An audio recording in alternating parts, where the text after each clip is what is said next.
This is the Up for Grabs podcast. My name is Derek Spivey, and I'm the host of the podcast. I'm here with my thoughts and a couple of my friends today to discuss Big Brother US Season 20. Now, before we get started actually breaking down the season with you guys, I'd like to go ahead and say something really quick.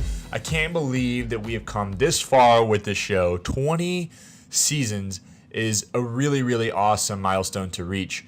And so I just want to take a second to thank CBS and the producers and the competitions people, the live feeds people, the casting people, everyone that helps put this show together. You know, a lot of really, really great shows go 5 seasons, 8 seasons, maybe even 10 seasons, but 20 seasons is just so incredible. And I know how much it takes to put on a show like Big Brother. So thank you everyone who's involved with the show, and thank you for spoiling me for so many seasons now. You know, every season I think I couldn't possibly get more excited for the next season. But as soon as the summer starts rolling around, the weather starts heating up, I start thinking about Big Brother and reading preseason hype rumors and casting rumors, and I just get more and more excited. And so here's to hoping that this season is the greatest season in Big Brother history. And without further ado, let's go ahead and do introductions.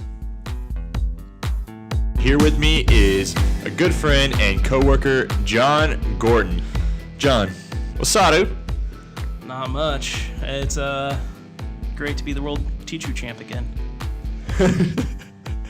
Yes, he is the reigning champion, but one of his contenders here is also with me. You guys, I'm sure remember him from last year as well. He's another good friend and coworker, Dustin Griffith. Dustin, what's up, dude?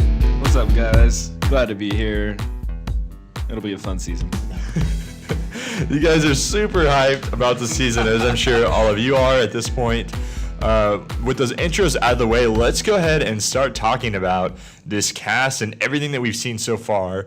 We are 2 HOH competitions in. We saw Caitlyn win last night in what was a pretty huge split vote to kick off the season. I'm really excited about a lot of things that we've seen so far in the show. I'm excited about what I'm seeing with this cast. I have pretty strong feelings about everyone at this point, which is a really great thing.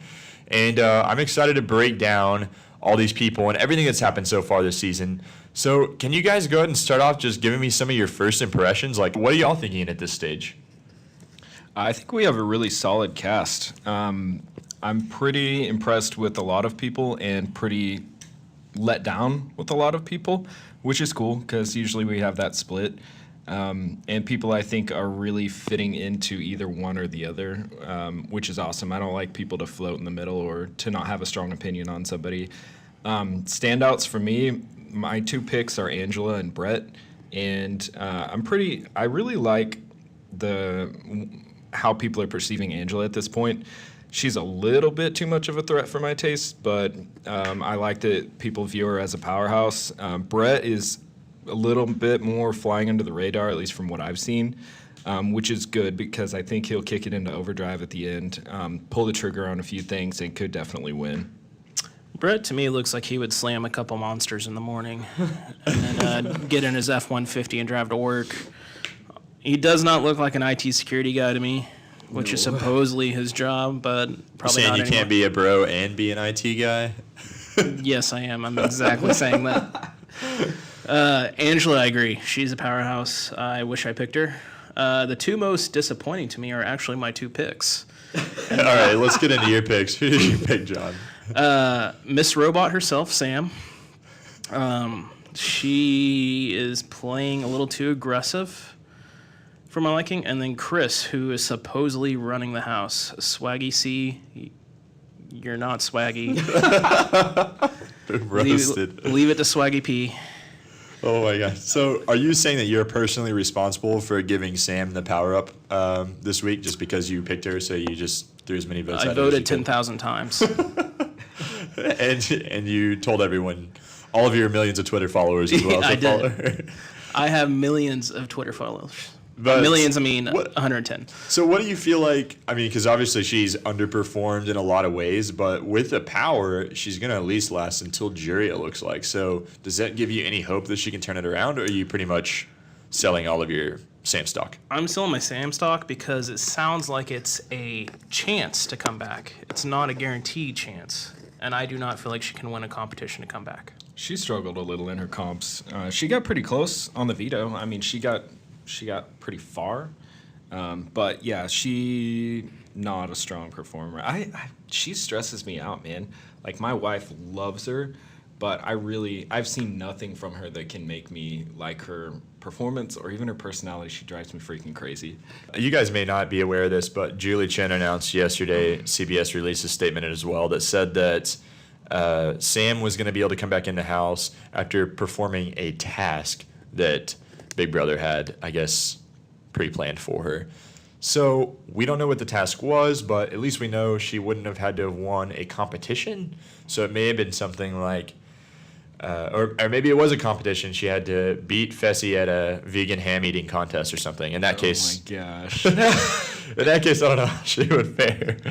But I would be really curious to see what the task was, because my guess is that they didn't take into account the actual player and their skill set before designing that task.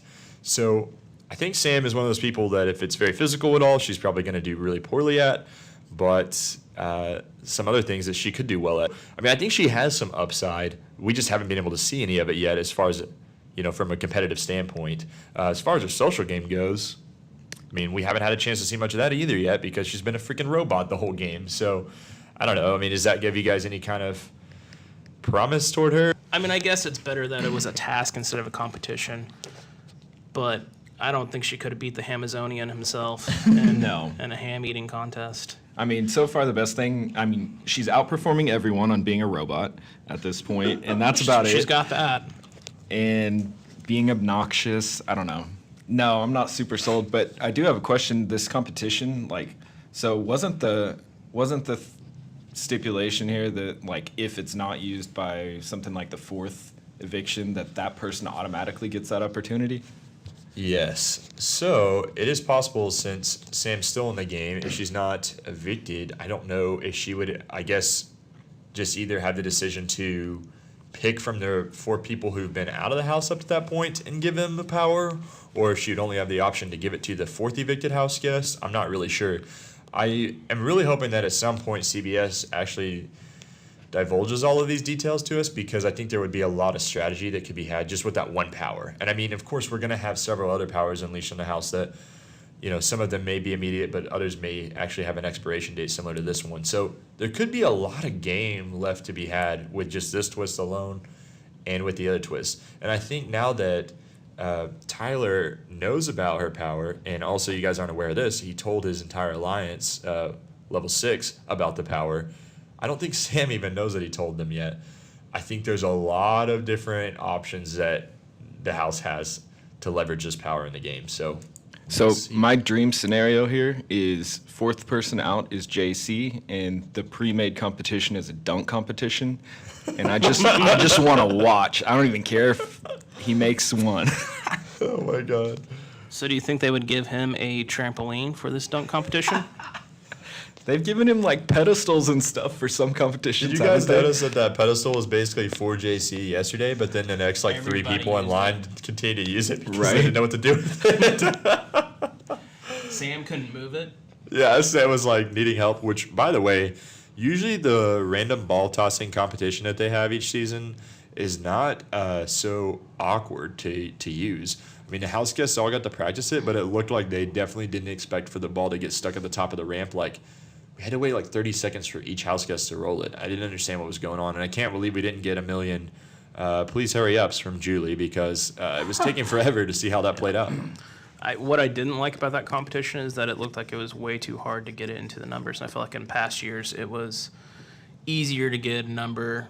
I think we only had, 3 people get numbers? Yeah, that's what I was going to say, too. It looked like the walls were super low on the little boxes that they get going to, so easy to bounce out. And everybody hit in the street. It's just too much street and not enough place to score. I think what they needed to do is just create some kind of backboard so that the ball would at least have a chance to bounce back off of something and back into the field of play, because a lot of people were just overshooting it.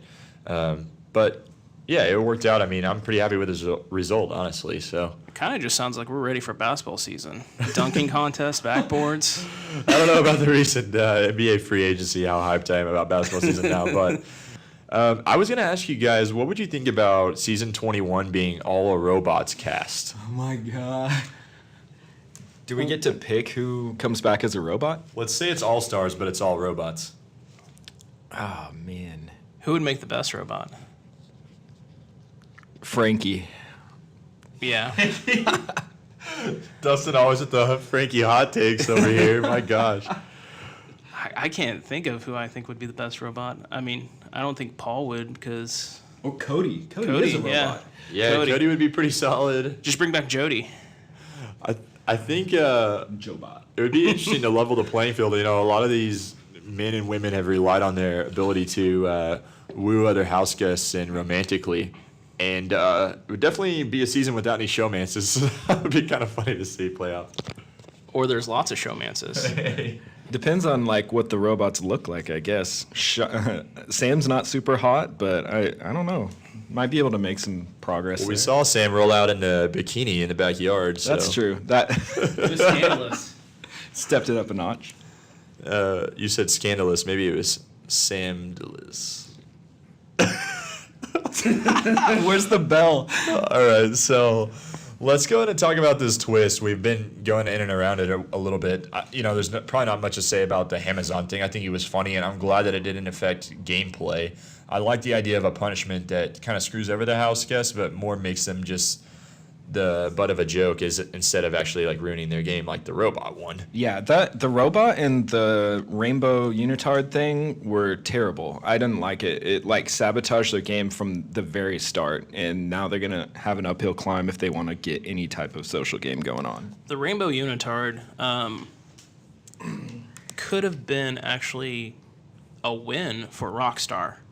And that's something I think CBS did wrong, is never choose an outfit that someone's actually going to enjoy. Well, yeah, when Casey shed the rainbow layers yesterday, she actually got to keep it immediately, which a lot of times, sometimes house guests have to turn in their unitards. But yeah, Angie would still be in it. Like if CBS told her to get out, she'd be like, "Nah, I'm cool. I'm just gonna wear it the rest of the season." Angie she's something. She is a strange duck. I mean, she's fun to watch, and I think she'll add some excitement to the house because I think she's somebody who can fly off the whim pretty easily. We just haven't seen it yet. Yeah, I'm waiting for her to have a couple of pretty huge blow-ups. Like I could see her and Winston like really going at it. So, and Yeah, her against the Dude Bros. yeah, and Big Brother 10, there was a young punk guy, kind of shaped like Brett. His name's Jesse Goddard. He's kind of a Big Brother legend.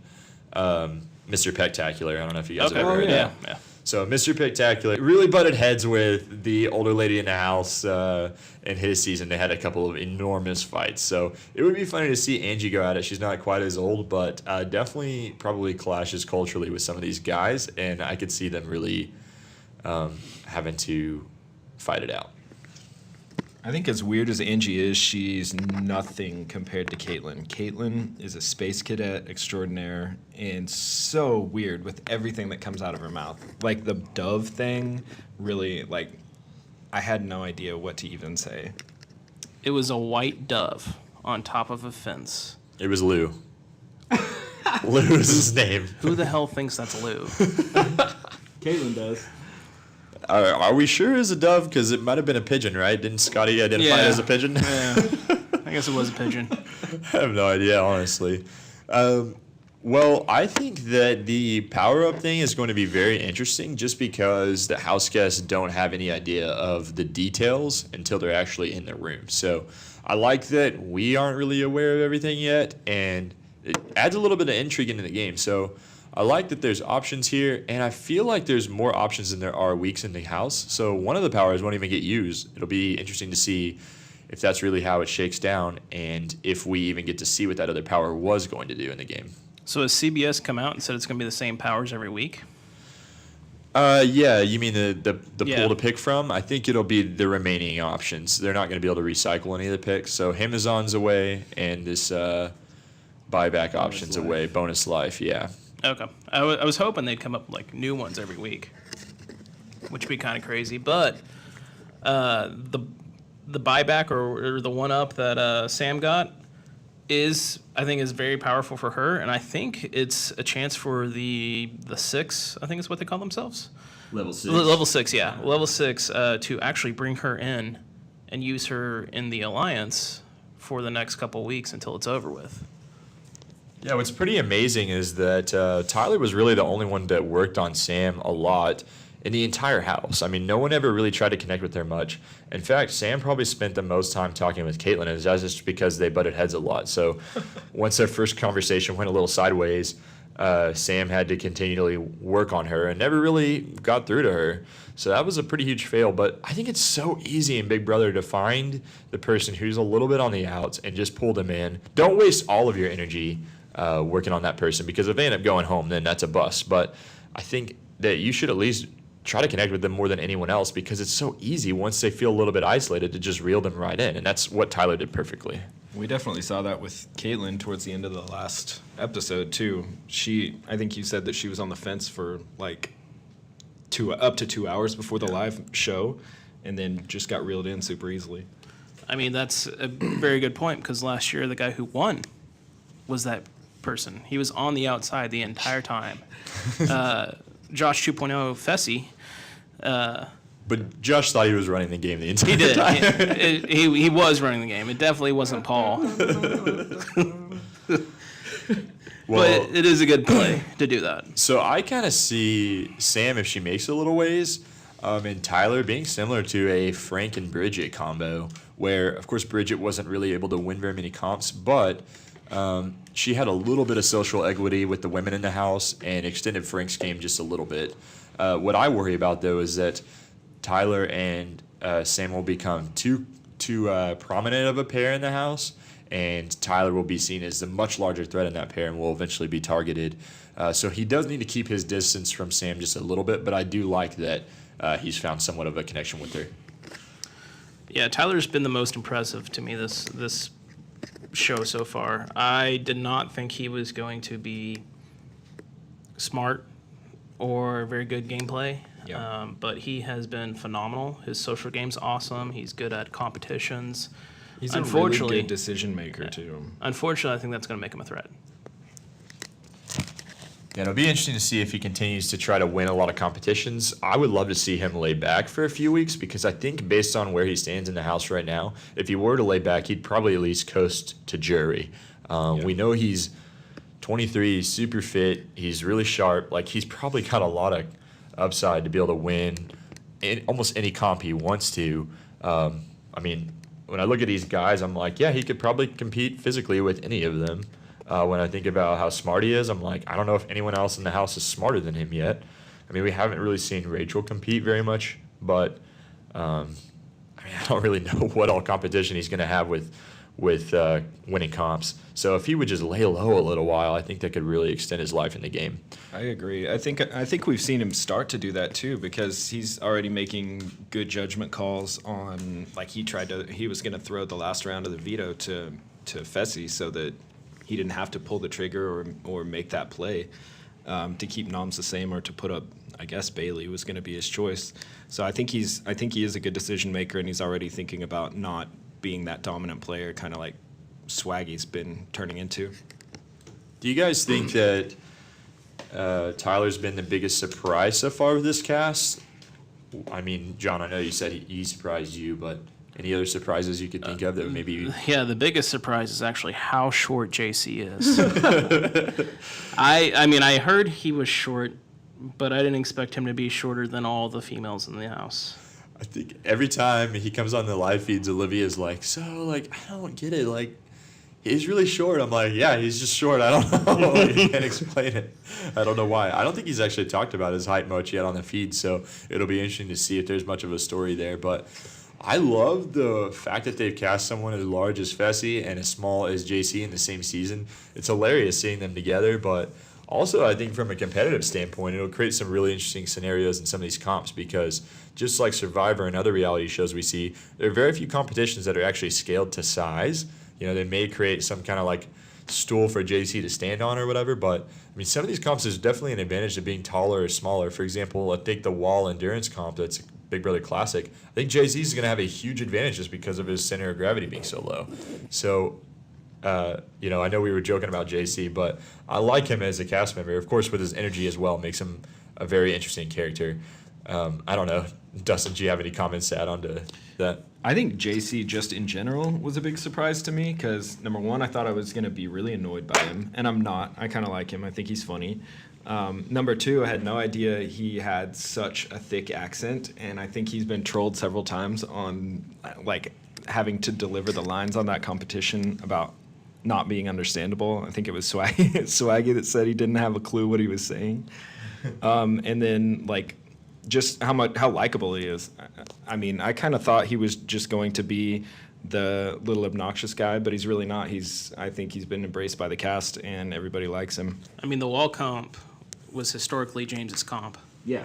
and he is shorter than James, but I think that's pretty good comparison as a player. Agreed. He's probably stronger than James, too. Yeah. Yeah, definitely. Doesn't have Natalie holding him down. I don't think that's going to be an issue. I think JC's been very interesting. Another person I've been surprised at, kind of in a negative light, is Winston. I felt like in his interviews he came across as pretty sharp. He'd seen a lot of the game, at least in recent seasons. He'd binge watched a lot of stuff, and he just seemed like a really solid social player that would be able to connect with a lot of people in the house. And he's probably the second most hated house guest behind Swaggy C right now in the house. So that's been shocking to me. I'm really surprised how poorly he's connected with the women in the house. I thought he would be able to play that card pretty well, and a lot of the women just aren't feeling Winston. I don't know. You guys have any thoughts to add on to his game? I mean, I haven't seen too much of him to know what I feel about him, but are you predicting right now that he's going to be the next big loser? Not the biggest loser. The biggest loser? That's definitely Steve. No, I think that Winston has a great chance of going on the block this week. Despite Caitlin having voted with him and his alliance that he helped create, I think that if she decides to make a big move, I could see Brett and Winston both going up on the block together. And I could also see Winston going up without Brett just because he's so hated by the house. If Caitlin lets people speak their mind and really tell her who should go up this week, I think Winston will be a very popular name thrown in the hat. Well, it's not going to be her HOH because she's not going to be able to make that decision. Yeah. I was really looking forward to Winston and Brett kind of being a Derek and Cody duo.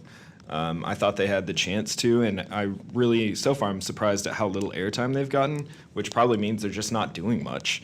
But I agree. I think Caitlin with her HOH this week, especially if Swaggy has anything to say about it, she's going to put up big targets or targets that have the potential to be big, like Winston and Brett. I can definitely see that happening, and I really can definitely see Caitlin being manipulated by whoever has a strong personality to advise on who to put up. Well, you know, Fessy's definitely going to be in her ear a lot because he's trying to spend all week in that HOH bed with her. I think that we have missed out on the Derek and Cody 2.0 with Steve going home. I mean, Steve was the model of Derek, just a few years older. So we really missed that window of opportunity. Maybe I guess that would make Scotty the Cody of the season. So we'll see. We'll see how that ends up faring. But no, I think Winston and Brett are an interesting duo. I just don't think that they have a good enough grasp on the game to really be able to run anything. And with how strong Tyler's come out of the gate, I think he'll definitely be the predominant male figure in the house. And then I think Chris or Swaggy C will always consider himself to be the alpha male of the house. So as long as he's in the game, Brett and Winston will probably not ever have the opportunity to really step up and run the game. I agree. Tyler, I think you're right. I think he's probably going to be the man to beat for a while. Swaggy, I can see him getting himself eliminated by making bad decisions and making huge plays. So I don't know. I'd love to see one of either Brett or Winston step up and kind of make a name for themselves, but I haven't seen it yet. So looking at the rest of this cast, maybe we've reviewed the surprises already, but who has let us down and who are we really loving other than Tyler? And I guess we talked about JC a little bit, but anyone else standing out to you guys? I hate Bailey. I hate her, and so does my wife, so I feel validated.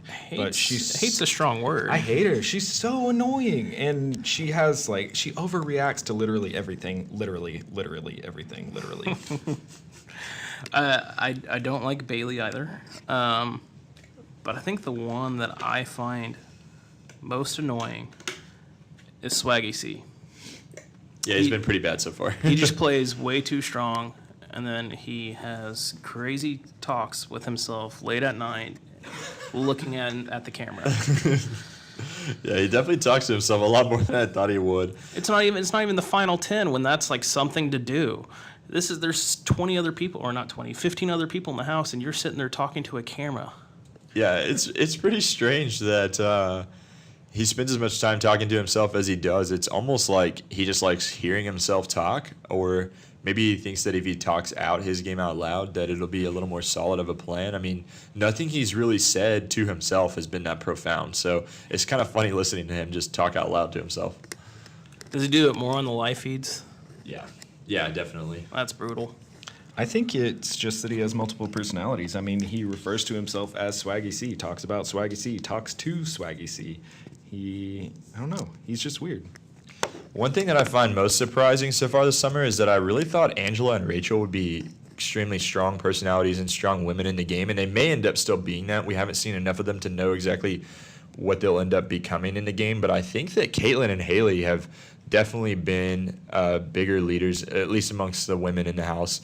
And that's really surprised me. I did not see that in Haley just based on her age. And Caitlyn, I mean, I guess I could have seen her being super vocal, but it seems like a lot of people do look to her. I guess because of maybe her life coach title and the way that she's leading people through like meditations and talking about their lives a lot. Maybe people are looking up to her more than I estimated originally, but I'm really surprised to see Angela and Rachel a little bit more behind the scenes than they stand right now. I think Angela and Rachel are being wise to not step out right yet, because I think they have the tools to be the strong women pair at the end. I think Caitlyn and Haley are a little flaky or a little, unassuming to where they just want their personality to come out and connect with everyone right up front. But I don't see them making any huge plays or wise decisions in the long run. I think that'll be Angela and Rachel as coming into their own towards the end. I agree with you because they're both trying to couple up with Fessy. If they both weren't trying to couple up and become a showmance, they would probably make it farther than they will, which is why I think Angela and Rachel are the smarter pair to bet on. I would agree with that. They're in a great spot right now, so it'll be interesting to see if they can stay safe and if their alliance can hold power, and then hopefully they'd be able to make some moves mid-game to really position themselves for the long haul. I'm not really sure what they're doing right now to get themselves there, but maybe that's the safest bet right now. What predictions do you guys have for Caitlyn's HOH? You know, she was sort of left in the middle of the house at the time that she cast that vote to evict Steve and shocked her other side of the house, the alliance that she named, Faute. So do you guys see her riding with the level 6 alliance, or do you see her kind of floating back towards Faute, or what would you like to see from her HOH this week? I think the decision's ultimately going to come down to whoever ends up coupling up with her this week. If they end up coupling up with her this week, then that's who's probably going to go home. Yeah, she had a lot riding on her relationship with Fessy. I was kind of surprised to see how badly she reacted to him hanging out with Haley and just jumped ship super quickly. So I kind of think that she's so emotional that that's going to be a sore spot, and I think she's going to gravitate to the other side of the house. That's my initial prediction, is that she's going to go to the level 6, and then they're just going to slowly pick off the foul-tipped group. Foul-tip. I think Caitlyn and Haley both have the opportunity to make it pretty far in the game, but not together. I think one of them is going to have to go home probably pre-jury for either of the other two to make it very far, just based on the tension that's already been created through the love triangle with Fessy. So I don't know exactly who I think would have the potential to make it further. I think Haley has played a pretty sweet game so far, and I think she also has maybe more of an easy connection into the level 6 alliance, just based on potential romantic interests between Winston and Brett. But Wait, you mean Winston and Brett romantically involved with each other? Or no, with Haley. Haley. Okay. Threesome? Yeah, I think both of those guys would go for her, but I mean, Fessy's got her locked down right now, so it'll be interesting to see if any of that ends up stirring up over the coming weeks. But I do think that both of them have potential to make it pretty far in the game. And we haven't said Casey's name, but I actually really like where she's positioned right now. She may be a lock for Final Five, but I did hear on a podcast this week that Dominique was looking like a pretty sweet bet to make it far in the game last season and ended up going home week 3. So as long as Casey can lay low, I think she's all right.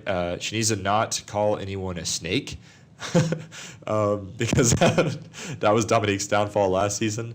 But I actually think she's a solid bet for late game. She can just keep it going. One of the things I think that Big Brother missed out this season is the fact that it's season 20, and they have 16 people, and they didn't bring anybody back.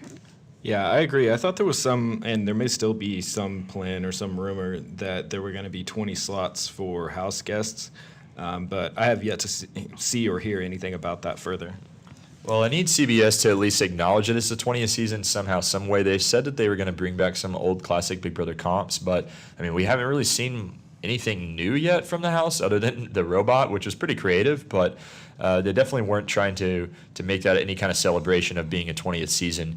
And they did very little on the premiere to acknowledge the house guests that had been visiting as well from prior seasons. So I'm really hoping we see something, just because I think 20 seasons is such an incredible milestone for the show, and they really have an opportunity to do something cool and fun. Not necessarily that's going to ruin the game, like bring back a million vets or anything stupid, but I would like to see a little bit of something, just because it is such a special season.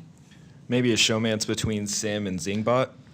Well, you were talking about Brett and Winston getting together. That'd be pretty epic. That would be. I mean, JC, you can throw him in there too. I'm sure he would love to be in the mix for that. What I think they could do is just bring back Paul to finally win one. He needs to win one. He should have won two. I'm tired of Paul. We need to end this podcast. It's getting pretty bad.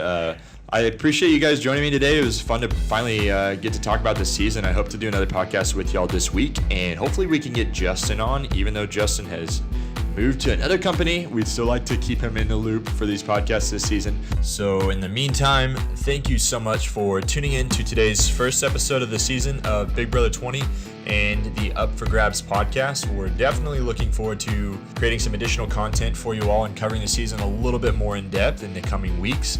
But until then, happy Big Brother watching.